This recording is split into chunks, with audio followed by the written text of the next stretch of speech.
because I'm sure a lot of things must be coming to your mind. So be prepared with questions as well.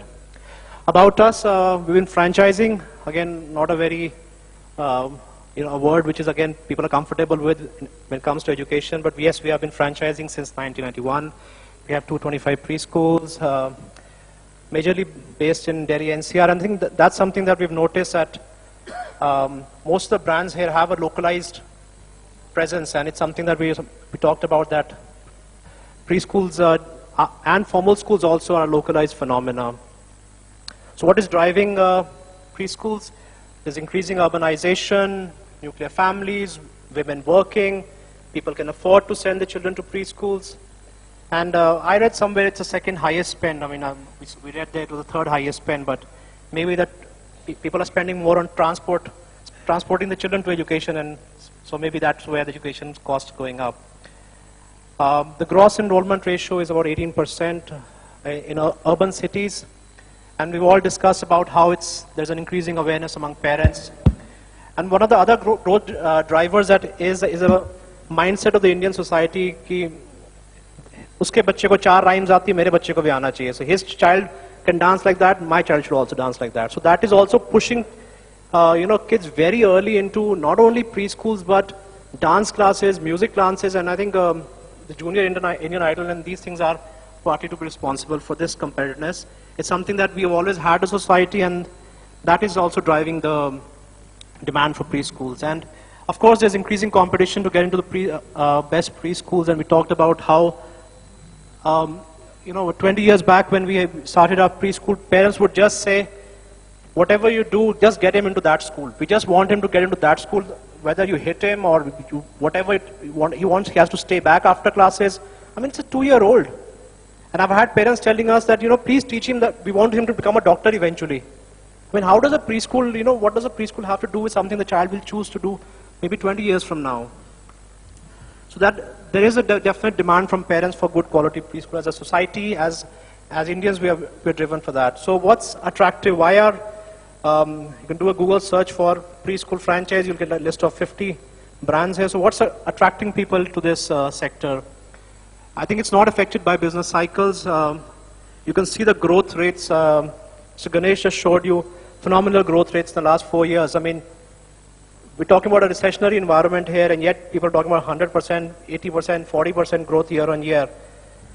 For-profit is permitted. We talked about that. There's low investment required. It does not require a lot of investment in infrastructure. Anybody can start a preschool or even franchising as well. There are a lot of extra revenue sources built around the preschool as well. There are profits from books, uniform, daycare, summer camps, winter camps, and you can build on the whole ecosystem around the preschool. So, for example, some brands have gone into K-12, like we have done. Z has gone into their own channel as well for children. So there's a whole ecosystem that you can start building around the preschool model. It's a all cash business. There's no inventory. There's no credit facility, low real estate cost compared to something which is more like a location in a mall or commercial location. So real estate cost is less. You can have, preschools are known to have tie-ups with formal schools, that if you send your children to our formal school, we will pay X amount to your preschool as well. So these are again extra earning sources for preschools. Lack of regulatory makes it attractive as well, but yes, there's a downside to that. We are not covered under RTE. RTE is one of the, I don't know, I'm totally against it. I don't know how it's being, the way it's being implemented, the way it's been designed. So thankfully, we don't come under RTE. There's almost no bureaucracy for us. There's an increasing preference for branded preschools. And opening a school gives you a very high quality of life. I mean, it's a very respectable profession for women. They can go home by the time the children come home from schools as well. They get all the holidays that the children get. So and it's very satisfying to run a preschool when parents come and say, thank you so much. Because of you, our child has achieved this. So challenges for the industry are that the lack of awareness in small towns. So in the metros, of course, it's almost understood. If you ask a child, he's 2.5, the next question would be, which preschool does he go to? We're all in metros and Tier 1, Tier 2 cities also now. people have kind of accepted that yes, two, he has to go to a preschool. But again, in smaller towns, this awareness is still coming up. Grandparents sometimes become the biggest hitch, saying, he's so young, he's just 3.5, why is he going to a school? Our children started when they were 6 years old. So that awareness is growing. We've talked about difficulty in recruitment, retaining, and even monitoring teacher quality. Challenges are that we have to do all this branding, all this marketing for a child, and after 1 year he leaves, which is not something in the K-12 segment where a child stays for 14 years. It's not something which is there in formal education or in higher education where a child stays for 3 years and may even do a post-graduation. So you do all this marketing at the end of the year, you have basically 1.5 years to recover your cost as well.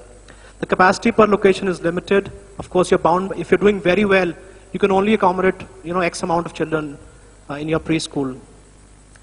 We talked about this as well, that the parents only prefer sending their children to a 2 to 3 kilometer radius. So no matter how good your preschool is, you can't expect children from 15 kilometers to come to your preschool. It's never going to happen. There's an increasing competition. I mean, there are close to 40, 50 preschool brands franchising, all with their curriculum, systems, SOPs, quality audits, all the things. So the differentiation between the brands is now closing down. Then there's discounting by low-cost brands as well, by local players. So if they have to survive against a branded player, the strategy that they would use is they'll lower their cost. They'll give a discount. Don't go there, you pay the X amount, pay half of it and join our preschool. And some parents are tempted by that. So the challenge is also about building a brand across a large geography. For a standalone player, as an individual player, it's very difficult to do your branding in your 4-kilometer radius to build a strong brand. And as franchisers also, it's difficult to do branding at a pan-India level. And that's why you're seeing the phenomena of having local brands. And there's also competition for now a lot of K-12 schools are opening their own pre-primary wings as well, and their own preschools, where if a child joins them at the age of 2, he automatically gets an entry into their own formal school. So that becomes a challenge for a standalone preschool. Now, why should parents would say, why should I send my child to your school? Because I eventually has to go to that school, and that school already has their own preschool. And if the seat is assured, he doesn't have to pay admission fee all over again, he doesn't have to buy uniform all over again. So I would definitely want to join the pre-primary wing. But what we have seen is those pre-primary wings are just offshoots. They are just pure business decisions by the formal schools. The preschool, the quality of education is not at all good. But parents also say that. But they say we have no choice, because if we stay with your preschool, he's not going to get admission later on. So we have to go with the formal school. And we talked about this. Parents don't want to say, they feel, at this age, why should we spend so much? But the return on human capital is the highest at the preschool level. And I think that awareness is growing, and we're seeing an increasing amount of paying capacity on the parent side.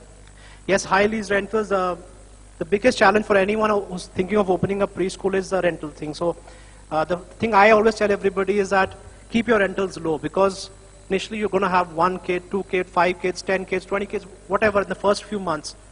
How are you going to pay that rent? Or do you have the capacity to absorb that rent? So rent is the biggest deterrent for somebody who's going to open a preschool. So if you are considering one, I think I would really advise you to look for locations where the rent is affordable. And regulation, I think there's always a threat hanging that, and mostly happens when some mishap happens in some preschool. Suddenly the media will be all over, regulation should be there and everything. And after 2 days, the whole news dies out and nothing happens after that. So there's always a threat that some form of regulation might enter this segment as well. Franchising, those people who set up a preschool with a franchise, they get the benefit of a known brand, systems, curriculum. We've talked all about this, standardized advertising design, school designs. This is something a franchisee does not have to do on their own. There's day-to-day support, continuous research and development. There's lower staff turnover as well in a branded preschool, because teachers don't leave a brand so easily for 500 rupees or 1,000 rupees if somebody else is and parents, of course, are willing to pay more for a branded preschool. So my last slide talks about opportunities. We discussed about this, that there are now brands are thinking beyond preschools as well. So they are building businesses around the preschool as a segment. So, for example, there's a brand who's got into corporate daycare. So they're tying up with companies and say, listen, you have 1,000 employees. The mothers stay from 9 to 6. Where are the children? So they have to be left with Auntie G's next door, maids at home, the people are installing CCTVs in the home. So why don't we do a daycare for you? So that's a model that's coming up. Some brands have launched a premium segment, which is a slight cannibalization of their own brand, but to cater to an audience which is willing to pay more. Some brands have gone to rural areas where I'm hearing models of 100 rupees per month as a fee. So that's a model that people are considering. Of course, K-12 segment, it's a natural extension for a lot of preschools. Some preschools are now doing the JV model, joint venture model, where unlike a franchise model where the franchisee is actually running the day-to-day operations, in a JV, a developer or somebody will give the land and building and take a percentage of the fees as the lease rental. So the company basically is involved in running the school as if it's a company-owned outlet. So the company does not have to spend on the real estate, which is very, very expensive, but at the same time, it has a better hold on quality if it can manage this model very well.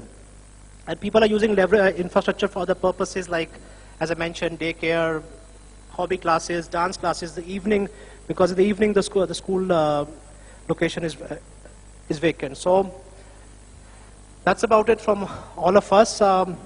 Now if there are questions, if you can have some hands, and we'd like to have a more interactive session now. I think we have 15 minutes before we break for lunch.